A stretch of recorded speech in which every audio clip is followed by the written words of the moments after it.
la fábrica de ídolos. Abran su Biblia en el libro del Éxodo, capítulo 20, versículo del 1 al 4.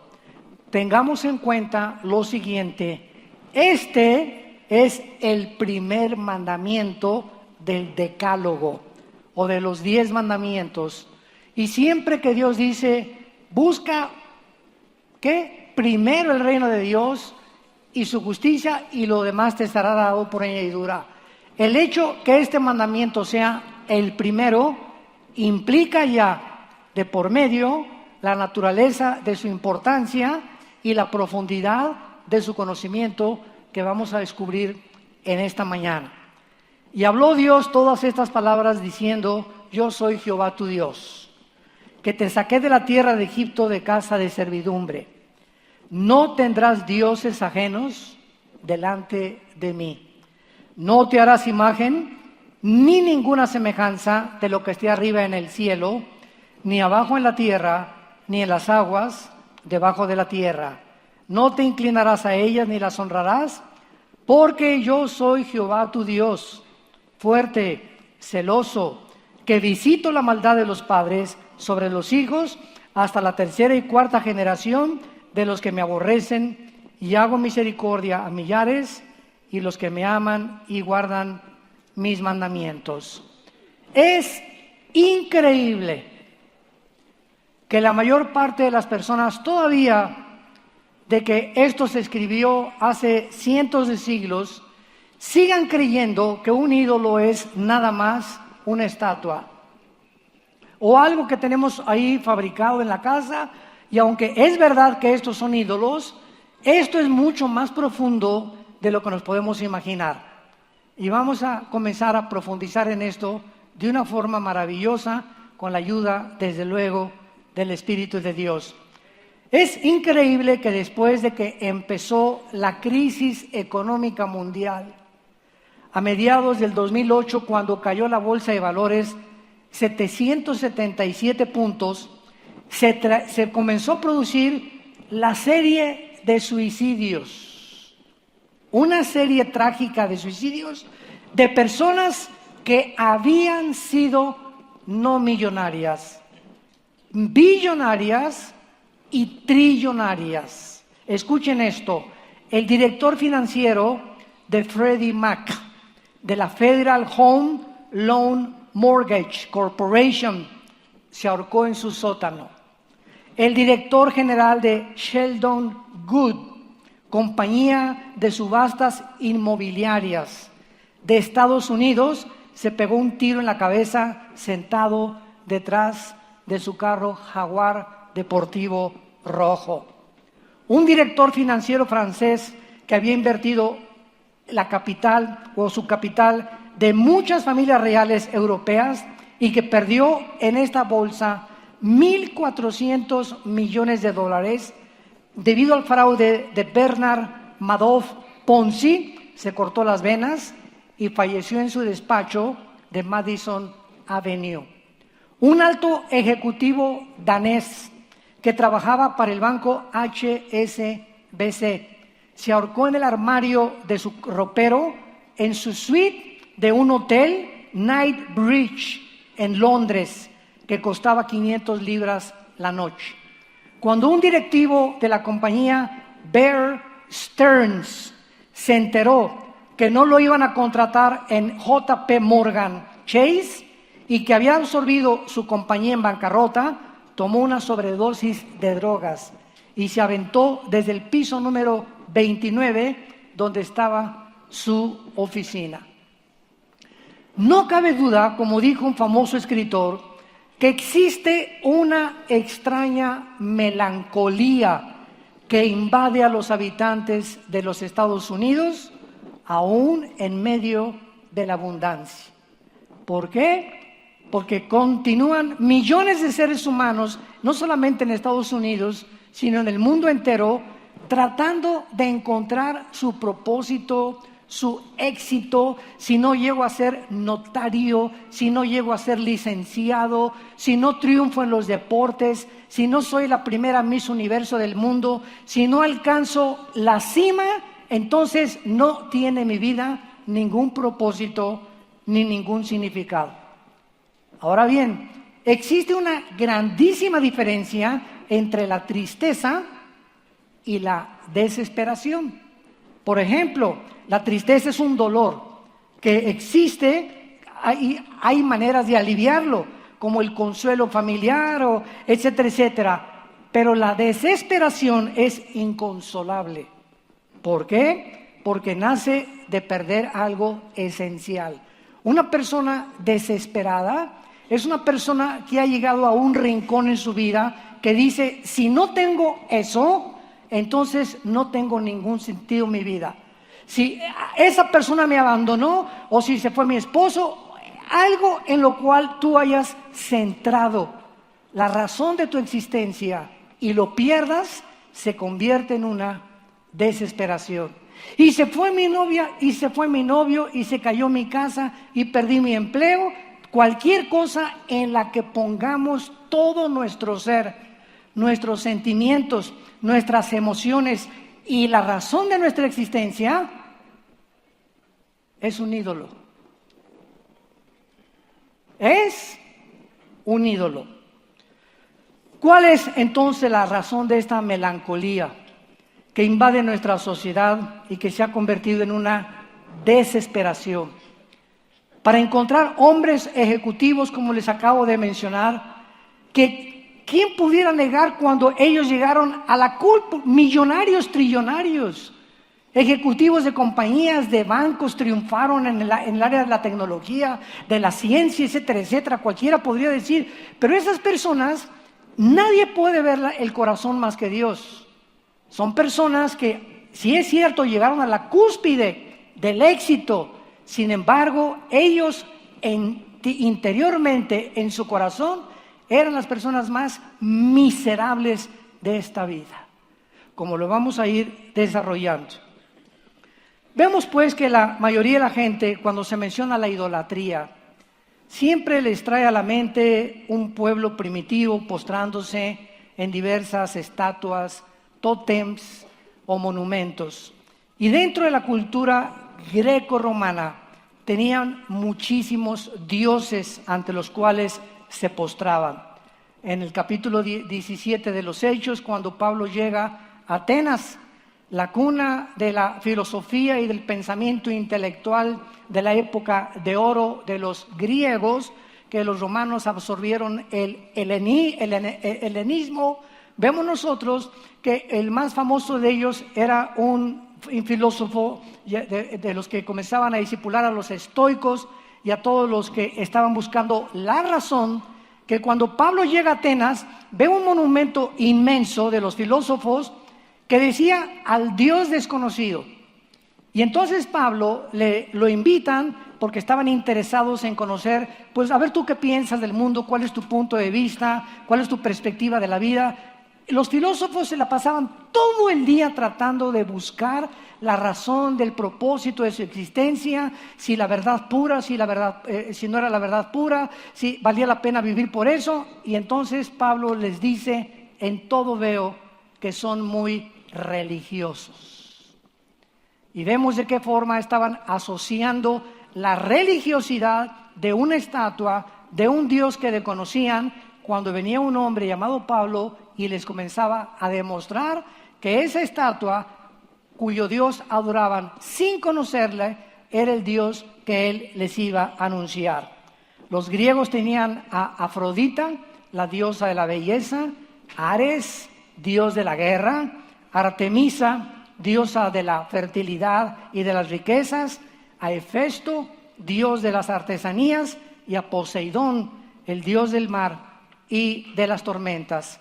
Seguramente muchos de ustedes me dirán, bueno, yo no le enciendo incienso a Artemisa, pero cuando tu dinero, cuando tu carrera, cuando donde tú has puesto tu objetivo alcanza dimensiones cósmicas, donde se convierte lo que tú estás persiguiendo en tu fin principal en tu vida, y donde se llega a la realización de hasta sacrificar niños olvidando a la familia para obtener más dinero y más prestigio, es cuando nos damos cuenta que estamos en una fábrica de ídolos.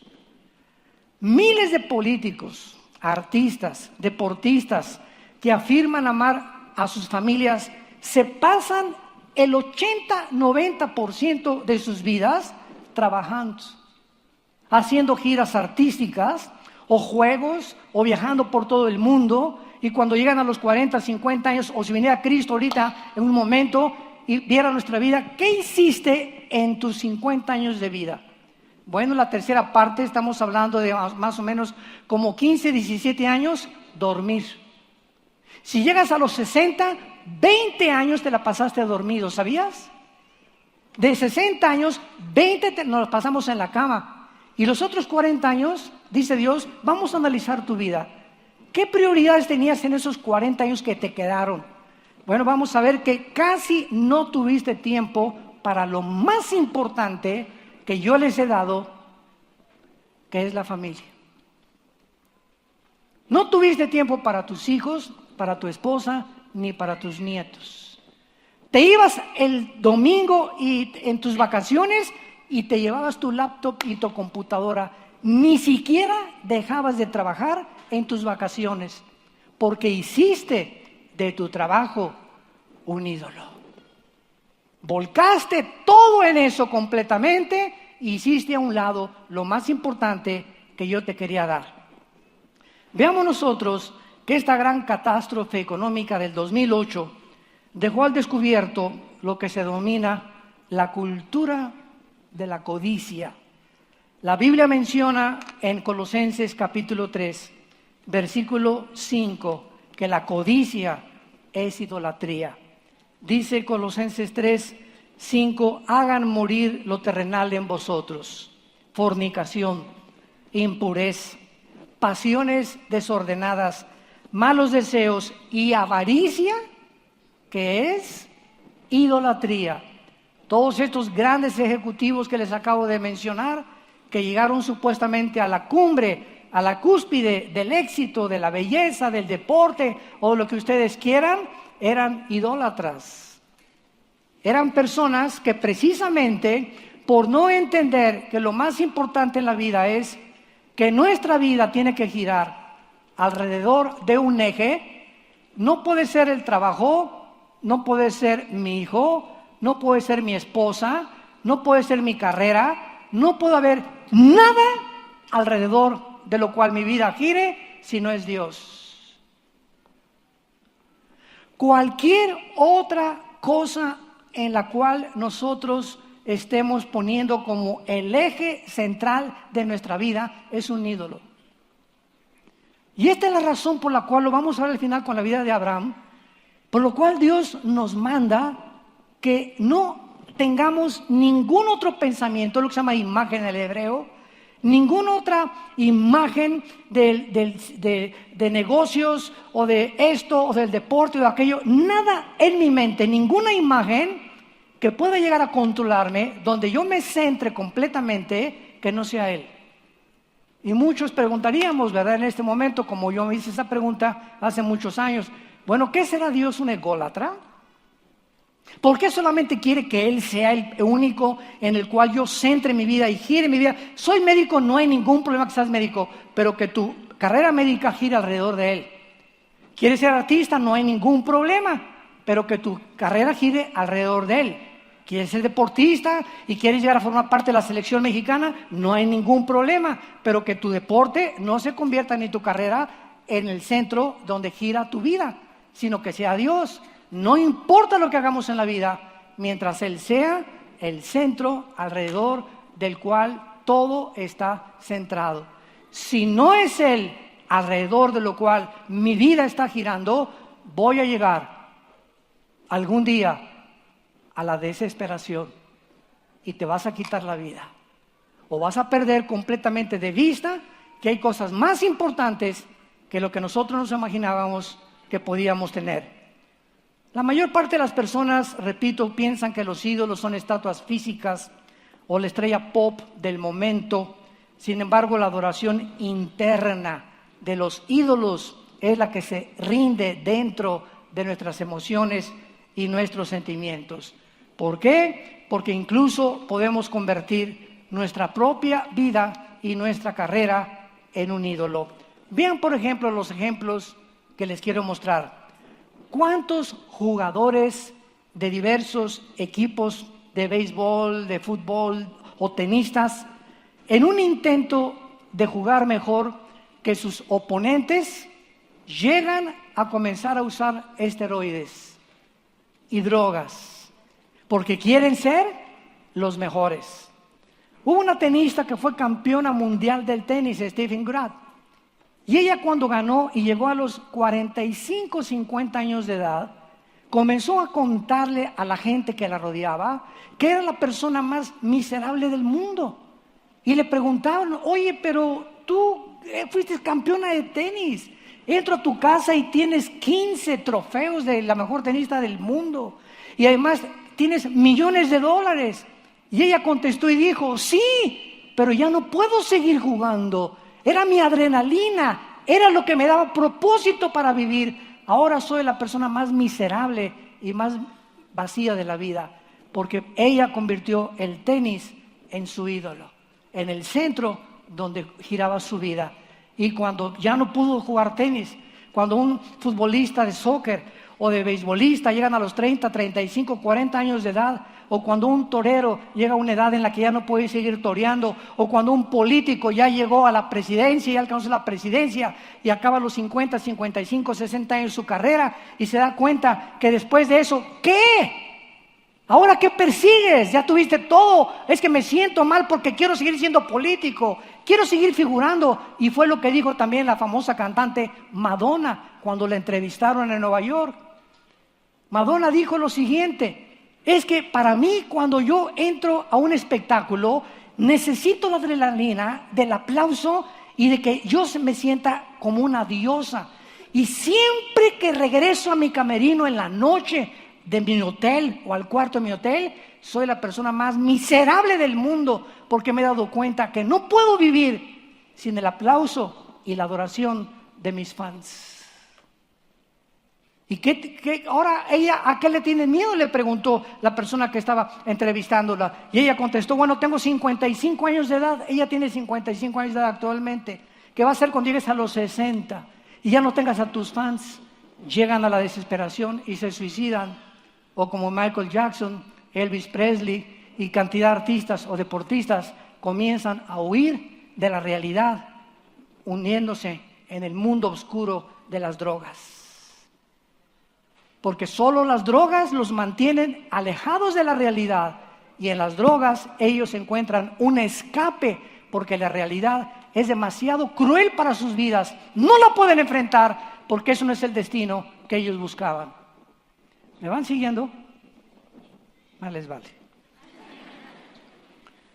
Lo mismo sucede con los concursos de belleza. Mujeres, en el final del concurso internacional de Miss Universo, se descubrió que el 70% de las muchachas concursantes en el concurso de Miss Universo, el 70% estaban operadas con cirugía plástica. Muchachas de menos de 25 años de edad. ¿Sabes lo que le pasa? Como dijo un gran cirujano plástico en Miami, ¿sabes lo que le pasa a una mujer que se opera antes de los 40 años? ¿O a un hombre que se opera también antes de los 40 o 55 años de edad? Bueno, dijo este cirujano, cuando una muchacha se opera antes, su quijada, su piel, su forma de su cara no se ha acabado de definir naturalmente. Entonces te metes un bisturí y ya te jalaste por acá y ya te jalaste por allá y ya te hiciste ahí la trompa como de ranito y ya para engrosarte más los labios, y llegas a los 30 años y la naturaleza de tu cuerpo toma otra forma y a los 35 eres un monstruito. ¿Por qué? Porque quisiste, ¿verdad?, ser mejor que las demás o poder aparentar una belleza. Y siempre quiero decirte algo, siempre hay una persona más bonita que tú. No eres la pirruration de la station. Así que es increíble en lo que el mundo se mete, ¿verdad? En los concursos de belleza se operan de tal manera sus cuerpos para aspirar a ser la mejor. Más tarde descubren las terribles consecuencias de sus cuerpos deformados por el bisturí de un cirujano plástico. Hicieron o quisieron comenzar a poner su cuerpo como un ídolo, donde estaba centrado todo. Si no soy bonita, si no tengo esto, si no alcanzo esto, voy a llegar a la desesperación.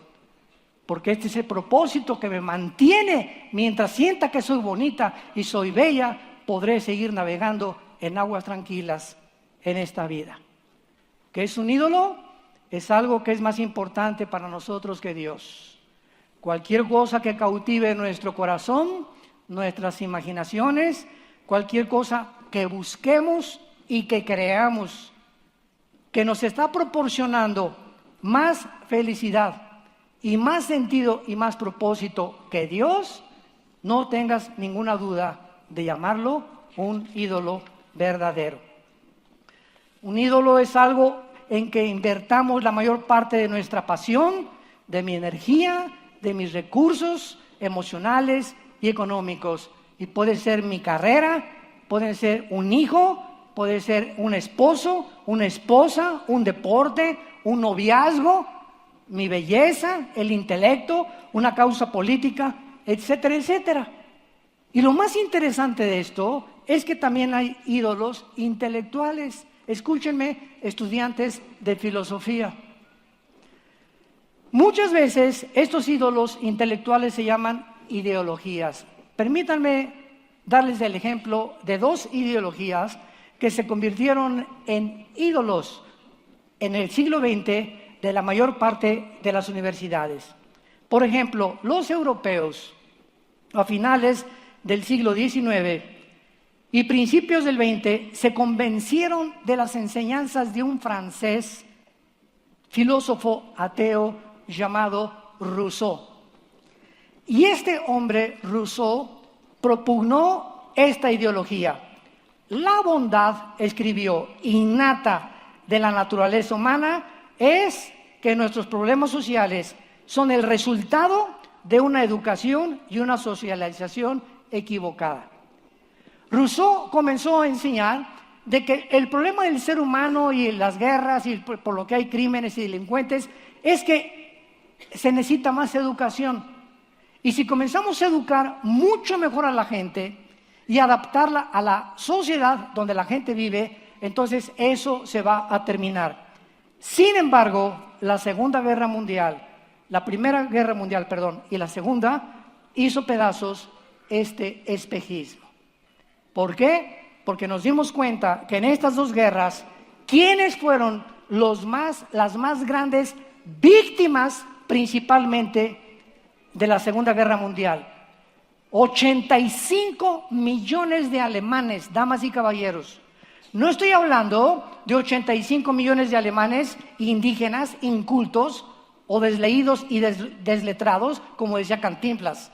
Estoy hablando de 85 millones de alemanes licenciados, abogados, astrofísicos, cultos, médicos, que creyeron la mentira de Hitler y de los nazis, de que iba a ser la mejor nación del mundo y que iban a mejorar las cosas y que su sentido de orgullo, que había sido aplastado en la Primera Guerra Mundial, iba otra vez a resucitar. Y ellos al final de la guerra se dieron cuenta y dijeron: ¿a quién hicimos un ídolo?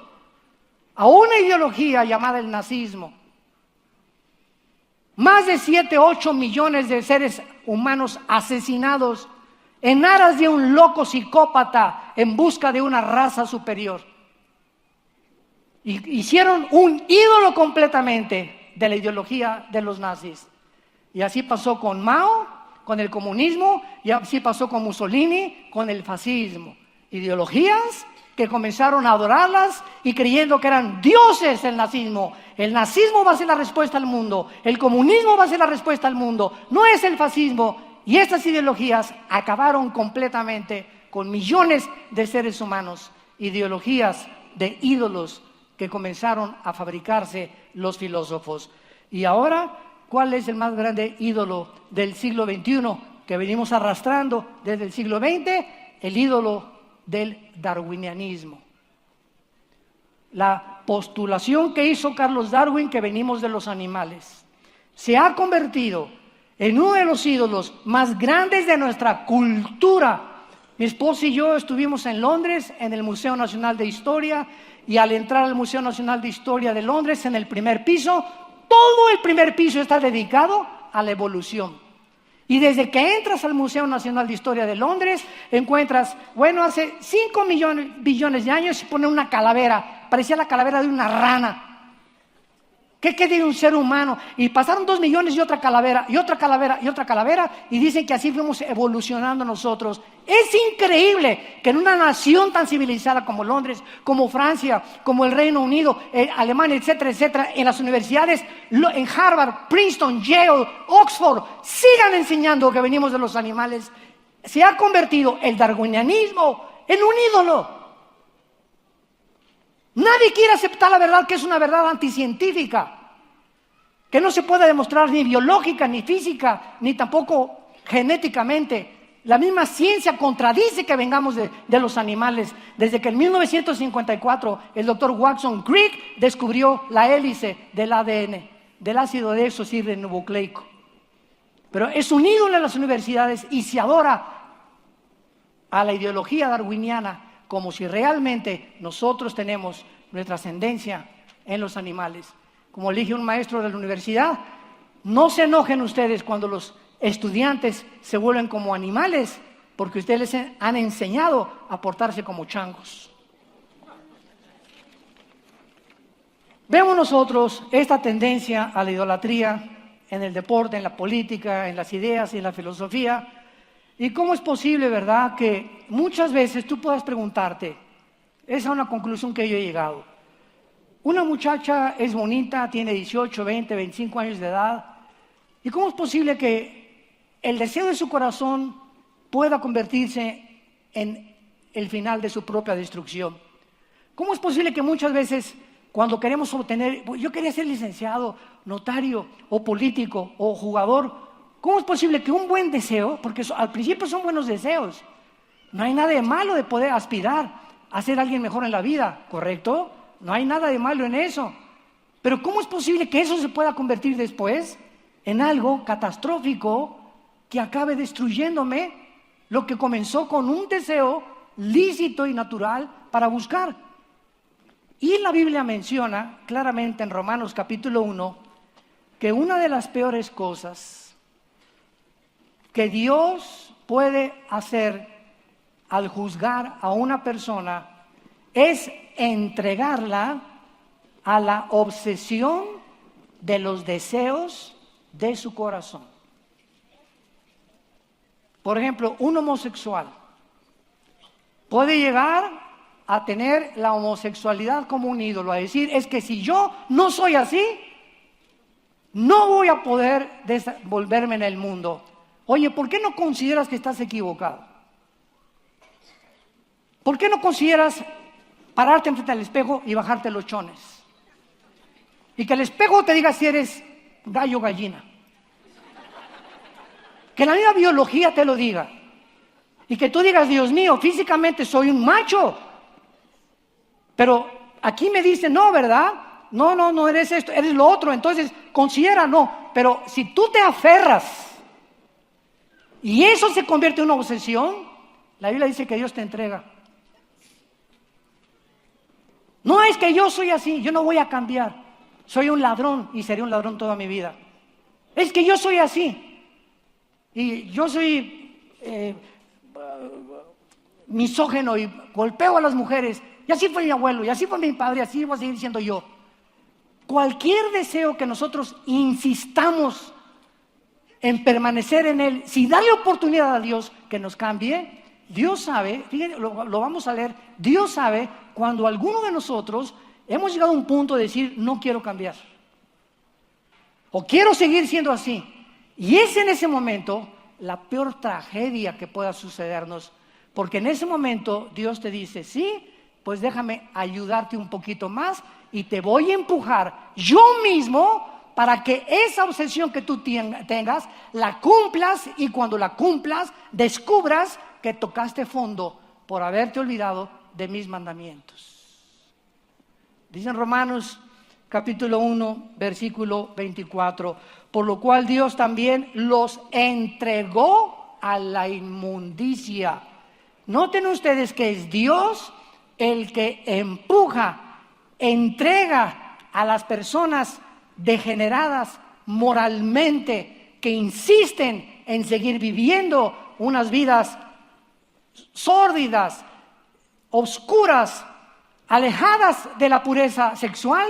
Y entonces Dios te deja, insistes con la pornografía, pues ahora te voy a empujar para que veas más pornografía y llegues a convertirte como Dundee allá en Florida, que fue el hombre que asesinó a 18 mujeres y que cuando el doctor James Dobson, un psicólogo cristiano, lo fue a entrevistar antes de que lo metieran a la cámara de gases, el doctor Dobson, está en la entrevista en internet, le preguntó a este hombre: oye, ¿cómo comenzó tu obsesión por las mujeres?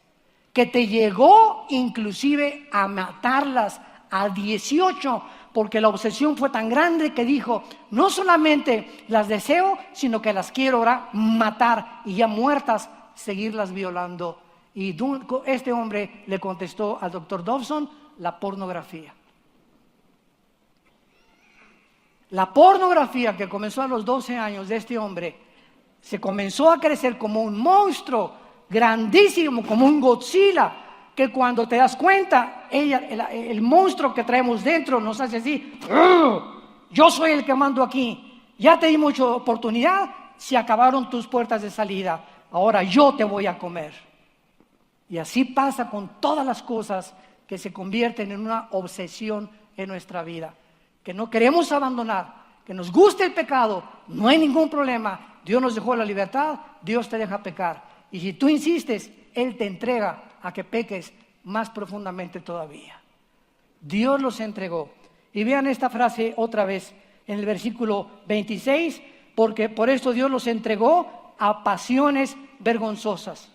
Y finalmente versículo 28 de Romanos 1, y como ellos, aquí está la razón, no aprobaron tener en cuenta a Dios, Dios los entregó, y esta es la culminación de la obsesión, a una mente reprobada. ¿Qué es una mente reprobada? Es el estado final mental al que un ser humano pueda llegar. ¿Sabes qué significa en el griego? Una mente que ya no sabe distinguir entre el bien y entre el mal. Una mente que ya no sabes lo que es bueno y lo que es malo. Para ti son zonas grises, ya no hay blanco ni negro, todo es así, ya no distingues. Y es cuando comienzas a decir: no te metas con mi vida, eso para ti es malo, para mí es bueno. Espérame un ratito, ni tú ni yo establecemos lo que es bueno o es malo, lo establece la Biblia, los 10 mandamientos. Veamos finalmente el llamado de Abraham, que se le llama el padre de la fe. Si esperamos que alguna cosa creada nos dé el sentido y la esperanza y la felicidad que solo Dios puede darnos, recuérdalo, al final te romperá el corazón. Al final no lo podrás conseguir, llegarás a la desesperación, y ahí es cuando el hombre busca alcohol, busca drogas, busca inmoralidad, busca pornografía, busca suicidarse. Y esta es la razón por la cual Cristo con la mujer samaritana, todos conocemos la historia, en el capítulo 4, se encuentra una mujer que la chulis llevaba 5 maridos. Sagrado Corazón, 5 maridos llevaba la señora. Cuál sin embargo, es increíble, ¿verdad? La bondad y la misericordia de Dios. Al mismo tiempo era ignorante. ¿Cuál es el problema de esta muchacha? Era una mujer que estaba, escuchen esto, estaba centrando su vida o estaba creyendo que si encontraba al hombre, al Rambo preferido que podría hacerla feliz, lo iba a encontrar. Y buscó a Pancho Pistolas, buscó a Carlos, buscó a Pencho, buscó a fulano de tal, al Pirroration, buscó a todos, y con todos fracasó porque ella era una mujer como muchas mujeres que están creyendo que existe el hombre perfecto. Y buscan uno, o hombres también que llevan 3 o 4 mujeres, artistas, deportistas, porque siempre están buscando, hay alguien mejor, hay alguien más guapo, hay alguien más rico, alguien más bonita, alguien no está tan gordita, encuentro muchas mejores. Y además si tengo el dinero y el poder y la influencia, ¿por qué no me voy a dar ese gusto? Dicen muchos rabo verdes. Y es la búsqueda insaciable de una mentira. Y por eso Jesús le dijo, mujer, de esta agua vas a volver a tener sed. No hay un hombre que te haga feliz, no hay una mujer que nos haga feliz, no hay un hijo que nos podamos centrar en él para que nos haga feliz, no hay una hija, no hay una carrera, no hay nada en el mundo que nos rodea en donde podamos buscar la fuente de la felicidad. Es Dios. Él es la única razón de nuestra existencia, por el amor de Dios. En cualquier otra cosa que busquemos vamos a llegar a la desesperación, a la melancolía, a la vaciedad. Porque fuimos creados para Él. Como decía San Agustín, y fuera de ti, Señor, mi alma carece de propósito y sentido. Y aunque yo trate de encontrar y canalizar y encaminarme en una carrera, en lo que sea, y no eres tú el centro donde gire todo, voy siempre a acabar autodestruyéndome. Abraham, un personaje central en la Biblia, tenemos su caso con Isaac. Esto es preciosísimo y creo que es el caso más profundo. Ustedes no se imaginan cómo me ha conmovido la historia de Abraham viéndola con este lente que la vamos a ver a continuación. Dios llama a Abraham, Génesis 12, Abraham deja tu familia, etcétera, etcétera. Salió, dice Hebreos 11, 5 al 7, a un lugar donde él no conocía. Sin embargo, el hijo no venía. Imagínense ustedes estos años de Abraham de estar buscando al hijo. Comenzó la desesperación y no viene, y no viene, y no viene. Y entonces él dio un salto equivocado. Llega Sara y pues le dice, ¿verdad? Ahí está Agar, la sirvienta. Échate un clavado con ella. No se lo dijeron 2 veces. La Biblia nos retrata a sus personajes sin ocultar. La Biblia nunca eleva a ningún hombre así a una cosa como lo máximo. Siempre la Biblia se preocupa, el Espíritu Santo, de mencionar los pecados de Abraham, de David, de Moisés, de los más grandes hombres, para que sepamos que no somos perfectos, pero al mismo tiempo para que sepamos que con Dios podemos esas imperfecciones desarrollarlas y purificarlas. Bueno, pues ya nace, ¿verdad? Ismael, ya sabemos, de Agar, que es el padre de los árabes. Pasa el tiempo y finalmente ya nace Isaac.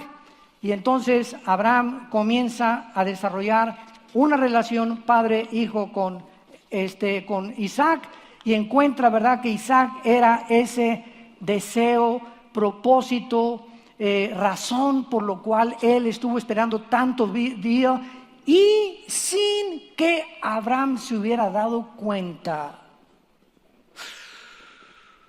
Isaac estaba en el camino de convertirse en un ídolo para él.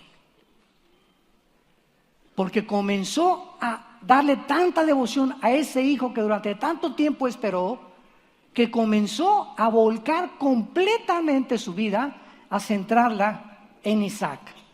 Sin embargo, llega el momento en que Dios le dice, Génesis capítulo 22, dame eso que amas con todo tu corazón. Dámelo.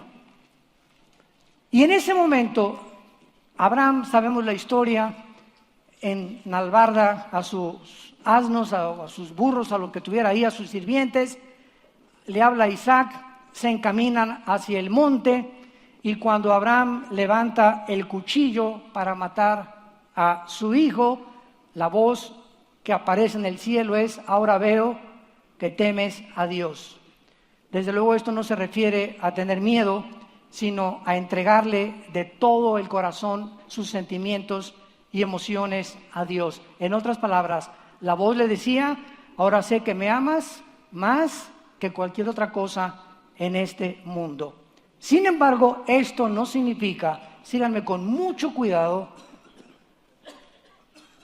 esto no significa que Dios intentaba averiguar que Abraham le amaba, porque Él conoce las intenciones del corazón. Más bien, Dios estaba atravesando a Abraham en esta prueba de modo que Él pudiera purificar la idolatría de su corazón. Dios sabía que si no intervenía a tiempo en la vida de Abraham, Isaac iba a acabar convirtiéndose en un ídolo en su vida. Y él tenía que pasar la prueba más grande, la purificación de la idolatría. Ese era el propósito, no quería el que matara a Isaac.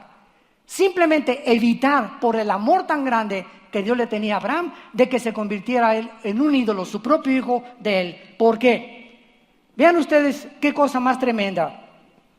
Si Dios no hubiera intervenido y no le hubiera pedido a Isaac que sacrificara a su hijo, Abraham habría acabado consintiendo a Isaac más que cualquier otra cosa.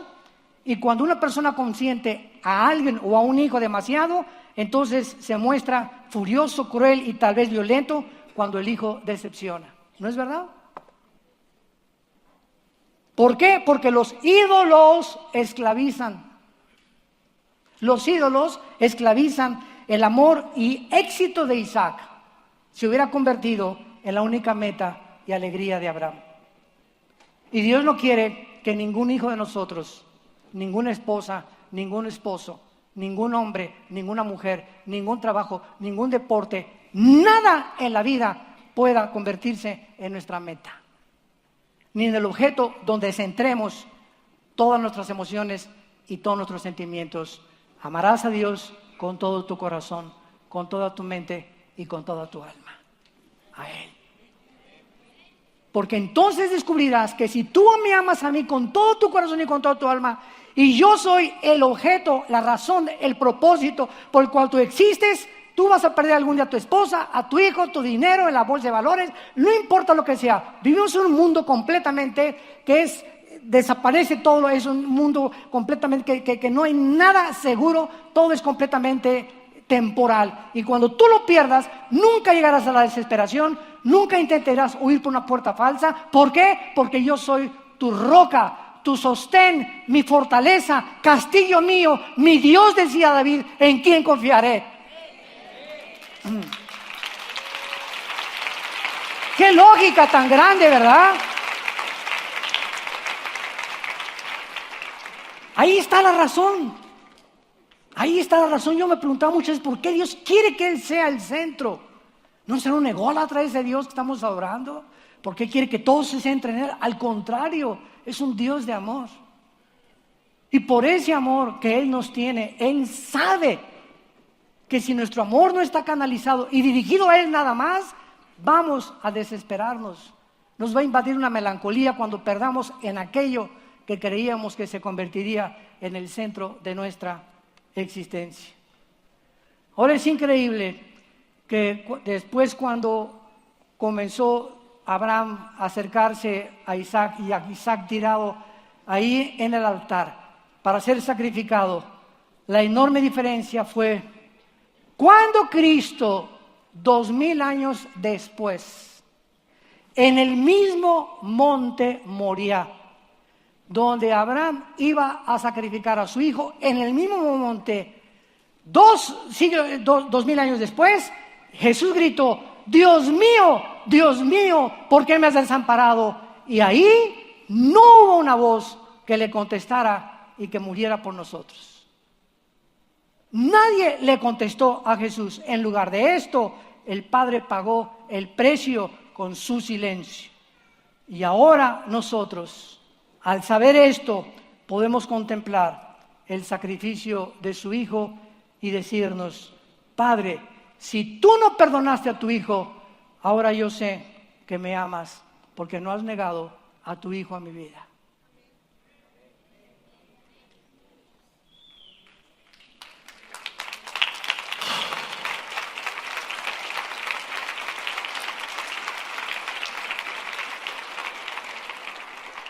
2000 años antes, ahora veo que temes a Dios por cuando estuviste dispuesto a sacrificar a tu hijo. 2000 años después, ahora vemos cuánto Él nos ama a nosotros, que estuvo dispuesto a sacrificar a su hijo. Dice en Romanos 8, al que no escatimó a su hijo, sino que lo entregó por todos nosotros, ¿cómo no nos dará todas las cosas si nosotros se las pedimos? La mayoría de tus frustraciones y las mías desilusiones que experimentamos en la vida están relacionadas con nuestros Isaacs, con nuestros ídolos falsos en quien estamos tratando de encontrar la razón y el propósito de nuestra vida, de nuestra felicidad, de nuestro sentido y de nuestra razón para poder vivir. Veo que me llamas, es lo que podemos decir, oh Dios, como dijo Abraham, a vivir mi vida sin algo que yo pensaba de lo que podía prescindir. Pero si te tengo a ti y poseo la única riqueza, salud y amor, honor y seguridad que realmente necesito, nunca te perderé. Entonces no tengamos miedo cuando perdamos algo en esta vida, porque si es el centro de tu vida, te hundes junto con lo que perdiste. Recuerdo hace muchos años aquí en Satélite, estaba dando un estudio bíblico en una casa de una señora muy rica, y recuerdo que cuando yo iba entrando al estudio, tenía un jarrón chino como de ese tamaño que le había costado, en aquel tiempo me dijo que como $25,000. Y cuando yo entré, un gato brincó y lo tumbó. ¿Saben ustedes que después de que la señora vio que se cayó el jarrón chino, vino la ambulancia por ella? Le tuvieron que proporcionar oxígeno. Le dieron 2 ataques al corazón en menos de una semana, porque ella no podía creer que había el gato destruido su jarrón chino. Es increíble que esta señora tuviera tanta obsesión y tanto apego a un objeto común y corriente que estaba dispuesta a perder su salud por él. Increíble. Ya se imaginarán que cuando se sanó lo que le fui a decir a su casa.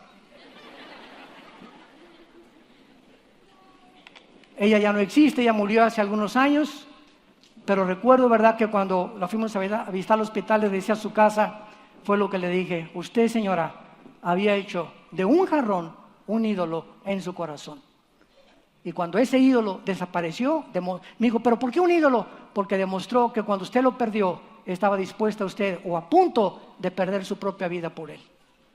Le causó tanto dolor que estuvo a punto de perder su vida por algo que había perdido.